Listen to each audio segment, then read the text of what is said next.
السلام علیکم۔ اللہ والا موچی اور بادشاہ کا جوتا، یہ ایک انتہائی سبق آموز کہانی ہے۔ امید ہے آپ کو ضرور پسند آئے گی۔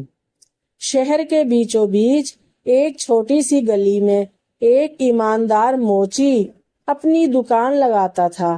اس کا نام فہیم تھا اور وہ دن بھر محنت کر کے لوگوں کے پرانے جوتے مرمت کرتا اور نئے جوتے بھی تیار کرتا تھا۔ اس کی دکان بہت بڑی نہیں تھی، مگر اس کے ہاتھ کی مہارت اور اس کے ہنر اور ایمانداری کی وجہ سے لوگ دور دور سے اس کے پاس آتے تھے، اور وہ جو کماتا تھا اس میں خوش رہتا تھا، نہ زیادہ کی خواہش کرتا اور نہ کبھی اپنے کام میں بے ایمانی کرتا۔ وہاں کے بادشاہ کو اکثر اوقات مختلف بحروب بدل کر اپنی سلطنت کی رعایا کا حال جاننے کا شوق تھا۔ ایک دن وہ عام شہری کے لباس میں بازار کی گلیوں میں گھوم رہا تھا۔ اس کی نظر موچی پر پڑی۔ اس نے دیکھا کہ وہ موچی پوری محنت سے کام کر رہا تھا اور اس کا چہرہ پرسکون اور خوش نظر آ رہا تھا۔ بادشاہ کو حیرت ہوئی کہ ایک چھوٹے سے موچی کی زندگی میں اتنا سکون کیسے ہو سکتا ہے۔ وہ آگے بڑھا اور ایک پھٹا ہوا جوتا اس کے پاس رکھا اور بولا، یہ جوتا مرمت کر دو، میں کل آ کر لے جاؤں گا۔ موچی نے مسکرا کر جوتا لیا اور بولا، حضور آپ جب چاہے لے جائیں، مگر میں جوتا ابھی ٹھیک کر دیتا ہوں، کل کا کیا بھروسہ، ہو سکتا ہے میں کل نہ رہوں۔ بادشاہ کو موچی کی بات عجیب لگی۔ وہ بولا، یہ کیا بات ہوئی، تم ابھی جوان ہو، تمہیں کیا فکر کہ کل نہ رہو گے؟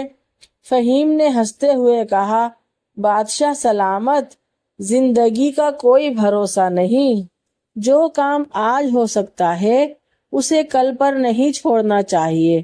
بادشاہ نے حیرت سے اس کی بات سنی اور دل میں سوچا، یہ شخص عام موچی نہیں ہے، یہ تو دانائی کی باتیں کر رہا ہے۔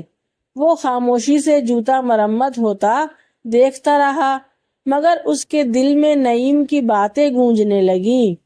بادشاہ موچی کی باتوں سے متاثر ہو چکا تھا، مگر وہ اس کی ایمانداری کا امتحان لینا چاہتا تھا۔ اگلے دن بادشاہ نے درباریوں کے ساتھ بیٹھ کر سوچا کہ اس موچی کی دیانتداری کو جانچنے کے لیے ایک آزمائش رکھی جائے۔ اس نے اپنے وزیر سے کہا، ہمیں دیکھنا ہوگا کہ کیا یہ موچی واقعی ایماندار ہے یا صرف باتیں بناتا ہے۔ وزیر نے پوچھا، بادشاہ سلامت، آپ اس کی سچائی کیسے جانچیں گے؟ بادشاہ مسکرایا اور بولا، میں خود اس کے پاس جاؤں گا اور ایسا موقع پیدا کروں گا جہاں اسے لالچ دیا جا سکے۔ اگر وہ سچا ہوا تو اسے انعام ملے گا اور اگر وہ دھوکہ دے گا تو سزا پائے گا۔ اگلی صبح بادشاہ ایک عام آدمی کے روپ میں بازار پہنچا۔ اس کے پاس سونے کی تھیلی تھی جسے اس نے چپکے سے موچی کی دکان کے پاس گرا دیا اور وہاں سے ہٹ گیا۔ کچھ دیر بعد فہیم نے صفائی کرتے ہوئے زمین پر ایک تھیلی دیکھی۔ اس نے جب تھیلی کھولی تو حیران رہ گیا، اس میں چمکتے ہوئے سونے کے سکے بھرے تھے۔ وہ کچھ لمحے خاموش کھڑا رہا، پھر خود سے بولا، یہ سونا کس کا ہوگا؟ اگر میں یہ رکھ لوں تو یہ بے ایمانی ہوگی، اور اگر میں کسی کو واپس کر دوں تو یہ اس کی محنت کی کمائی اسے واپس مل جائے گی۔ یہ سوچ کر اس نے تھیلی اپنے پاس رکھ لی اور انتظار کرنے لگا کہ شاید کوئی اس سے تھیلی کو لینے آ جائے۔ کچھ ہی دیر میں بادشاہ وہاں پہنچا اور فکر مند نظر آنے لگا، جیسے وہ کچھ کھو چکا ہو۔ فہیم نے فوراً آگے بڑھ کر پوچھا، حضور آپ کس چیز کی تلاش میں ہو؟ بادشاہ نے پریشانی ظاہر کرتے ہوئے کہا، ہاں بھائی، میں اپنی سونے کی تھیلی گرا چکا ہوں، بہت قیمتی تھی، نہ جانے کہاں گر گئی۔ موچی نے مسکرا کر کہا، اگر یہ آپ کی تھیلی ہے تو آپ نشانی بتائیے تاکہ میں جان سکوں کہ واقعی یہ تھیلی آپ کی ہے۔ بادشاہ نے فوراً تھیلی کی نشانی بتائی۔ فہیم مطمئن ہوا اور تھیلی اس کے حوالے کر دی۔ بادشاہ حیرت سے موچی کو دیکھنے لگا اور سوچنے لگا کہ آج کے دور میں ایسا ایماندار انسان کہاں ملتا ہے۔ بادشاہ حیرانی سے موچی کو دیکھ رہا تھا۔ اس کے چہرے پر نہ کوئی لالچ تھا اور نہ ہی کسی چیز کی خواہش، اور وہ سکون سے مسکرا رہا تھا جیسے اس نے کوئی بہت بڑا کارنامہ سر انجام دیا ہو۔ بادشاہ نے تھیلی ہاتھ میں لیتے ہوئے کہا، تمہیں معلوم تھا کہ اس میں سونا ہے، پھر بھی تم نے مجھے واپس کر دی۔ تم چاہتے تو تم سب رکھ سکتے تھے اور پھر یہ سب تمہارا ہو جاتا۔ فہیم نے مسکراتے ہوئے کہا، حضور، جو چیز میری نہیں ہے میں وہ کیوں رکھوں؟ یہ امانت تھی کسی کی، اور کسی کی امانت میں خیانت کرنا بہت بڑا گناہ ہے۔ میں آخرت کے دن اپنے اللہ کو کیا جواب دیتا؟ اگر میں اسے رکھ لیتا تو شاید میری زندگی تو آسان ہو جاتی، لیکن میری آخرت برباد ہو جاتی اور میرے ضمیر کا سکون ہمیشہ کے لیے ختم ہو جاتا۔ بادشاہ نے گہری سانس لی اور سوچا کہ واقعی یہ شخص عام انسان نہیں ہے۔ اس میں ایمانداری اور قناعت کی وہ طاقت ہے جو بادشاہوں میں بھی نہیں ہوتی۔ وہ بولا، اگر میں تمہیں یہ سونا انعام میں دوں تو کیا تم قبول کرو گے؟ موچی نے نرمی سے جواب دیا، بادشاہ سلامت، میں اپنی محنت کی کمائی سے خوش ہوں، مجھے کسی انعام کی ضرورت نہیں۔ اگر میں کسی چیز کی تمنا کروں گا تو بس وہ اتنی ہوگی کہ میرے ہاتھ کی محنت ہمیشہ ایمانداری سے چرے اور اللہ میری کمائی میں برکت دے اور مجھے کسی کا محتاج نہ بنائے۔ بادشاہ اس جواب سے دنگ رہ گیا۔ اس نے کبھی ایسا انسان نہیں دیکھا تھا جو دولت کو اتنی آسانی سے ٹھکرا دے۔ وہ کچھ دیر خاموش رہا اور پھر ایک عجیب فیصلہ کیا۔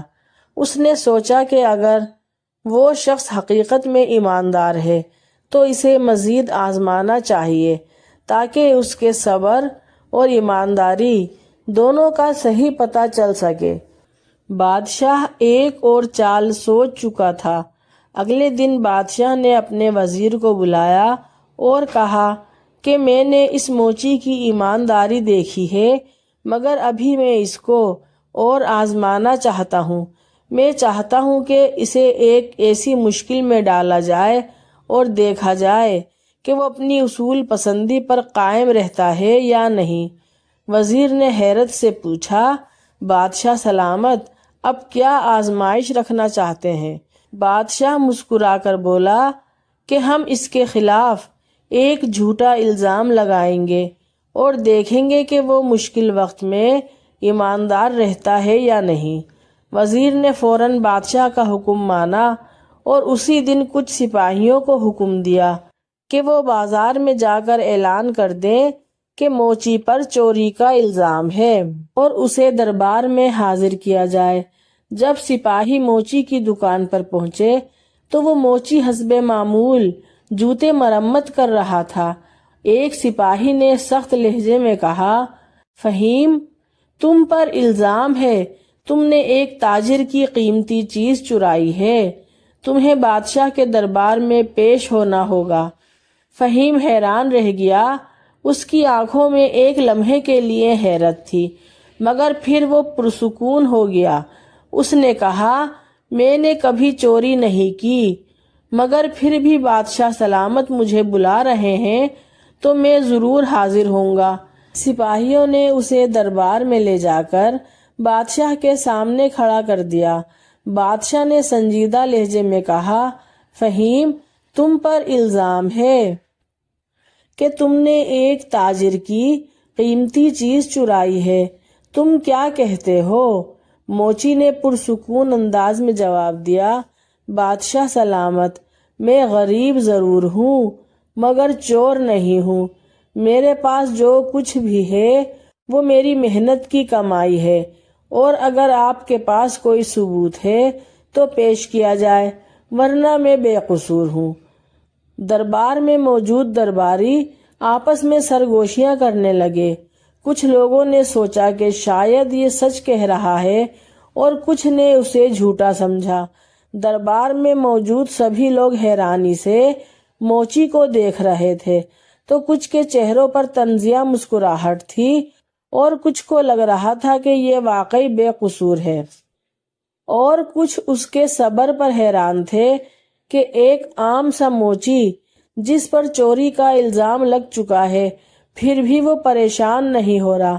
بادشاہ نے اپنے تخت پر بیٹھے بیٹھے اس پر گہری نظر ڈالی اور بولا، تمہارے پاس اپنی صفائی میں کہنے کے لیے کچھ ہے؟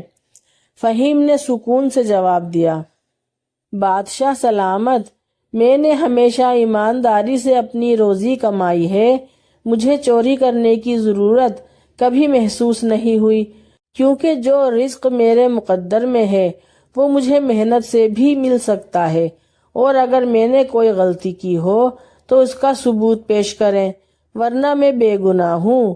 بادشاہ نے درباریوں کی طرف دیکھا اور بولا، کیا کوئی شخص یہاں ایسا موجود ہے جو اس پر الزام ثابت کر دے؟ دربار میں سے ایک شخص آگے بڑھا جو در حقیقت بادشاہ کا منصوبے دار تھا۔ اس نے کہا، بادشاہ سلامت، یہ موچی ایک چالاک شخص ہے، یہ بہت سیدھا اور شریف بن کر آتا ہے، مگر اس نے میرا قیمتی ہیرے کا ہار چرا لیا ہے۔ میں نے خود اسے بازار میں مشکوک انداز میں چلتے دیکھا تھا۔ دربار میں سرگوشیاں ہونے لگی، سب حیران تھے کہ کیا یہ غریب موچی چوری کر سکتا ہے؟ بادشاہ نے موچی کی طرف دیکھا اور کہا، یہ الزام بہت سنگین ہے، اگر تم مجرم ہو تو سزا کے لیے تیار ہو جاؤ، اور اگر بے قصور ہو تو ثابت کرو۔ فہیم نے کچھ گہری سانسیں لی اور کہا، بادشاہ سلامت، میرے لیے میرے سب سے بڑی طاقت میرا ضمیر ہے۔ اگر میں نے چوری کی ہوتی تو مجھے معلوم ہوتا کہ میں مجرم ہوں، مگر میں جانتا ہوں کہ میں بے گناہ ہوں اور اللہ پر یقین رکھتا ہوں، وہ سچ کو ظاہر کر دے گا۔ بادشاہ نے دیکھا کہ موچی کی آنکھوں میں کوئی خوف نہیں تھا۔ بادشاہ نے حکم دیا سپاہیوں کو کہ وہ گواہ کی دکان پر جائیں اور اس کی دکان کی تلاشی لیں۔ کچھ دیر بعد سپاہی واپس آئے اور انہوں نے حیران کن خبر دی کہ بادشاہ سلامت، یہ گواہ جھوٹ بول رہا ہے، اس کی دکان سے ہیرے کا ہار ملا ہے اور موچی بے گناہ ہے۔ بادشاہ نے فوراً موچی کی بے گناہی کا اعلان کر دیا اور سب کے سامنے کہا کہ یہ شخص نہ صرف ایماندار ہے بلکہ صابر بھی ہے، میں نے اسے پرکھنے کے لیے یہ سب کیا تھا۔ بادشاہ نے اپنے شاہی خادم کو اشارہ کیا اور وہ ایک تھیلی میں سونے کے سکے لے کر آگے بڑھا۔ بادشاہ نے کہا، یہ تمہارا انعام ہے، اور بادشاہ نے حکم دیا فہیم کو سلطنت کی جانب سے ایک چھوٹی سی دکان دی جائے جہاں وہ اپنی محنت جاری رکھ سکے اور سکون کے ساتھ اپنی زندگی گزارے۔ مگر فہیم نے نرمی سے کہا، بادشاہ سلامت، میں ہمیشہ وہیں کام کروں گا جہاں قسمت نے مجھے رکھا ہے، کیونکہ سکون کسی بڑی دکان یا محل میں نہیں بلکہ دل کی ایمانداری میں ہوتا ہے۔ بادشاہ نے مسکرا کر کہا، اگر دنیا میں سب تم جیسے ہو جائیں تو ہر طرف انصاف اور سکون ہوگا۔ اور فہیم کی کہانی آج بھی لوگوں کو سچائی اور دیانتداری کا سبق دیتی ہے۔ اگر آپ کو یہ کہانی پسند آئی ہے اور اس کہانی سے کوئی سبق ملا ہو تو کمنٹ میں ضرور بتائیے گا، اور میری ویڈیو کو لائک اور شیئر اور سبسکرائب میرے چینل کو ضرور کیجیے گا۔ نیکسٹ ویڈیو کے لیے اللہ حافظ۔